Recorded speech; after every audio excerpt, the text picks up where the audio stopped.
Les marchés resteront pour Polina des lieux de mémoire, de survie et de drame. Exilée en Finlande, son refuge, depuis son départ précipité de Moscou, elle a reçu des menaces de mort anonymes. On l'accuse de nuire à l'image de l'armée russe. Elle, Polina, petite vendeuse de 14 ans sur le marché de Grozny, quand Moscou écrase la Tchétchénie sous les bombes. Son journal intime sur la guerre serait donc une menace.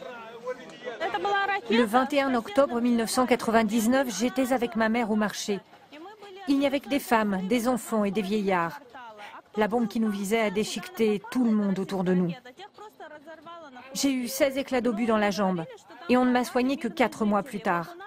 Je suis revenue au marché pour tenter de survivre. Partout, les militaires nous tiraient dessus. Dans les caves, ils lançaient des grenades alors que tous les civils s'y cachaient. Des Tchétchènes, mais aussi des Russes et d'autres ethnies. 1994, le cauchemar tchétchène commence. Les chars russes entrent dans Grozny.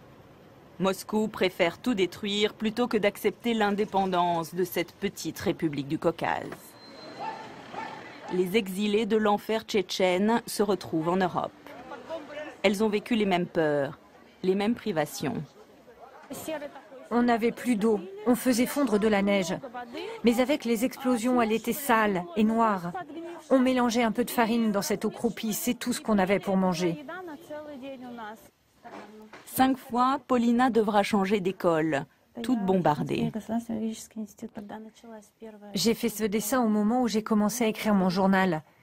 Parce que mon grand-père, qui avait combattu les nazis dans l'armée rouge, a été tué dans un bombardement, tué par les Russes. Il fallait que je l'écrive. Zalina, elle, s'est enfuie seule à Paris. Son mari s'est retrouvé en prison en Sibérie. Mon enfance a été volée et mon pays a été violé.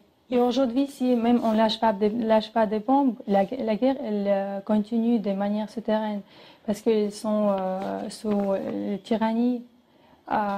Notre président, c'est un tyran, président actuel, il n'y a pas de droit de l'homme. Voilà, les gens ils sont très apeurés.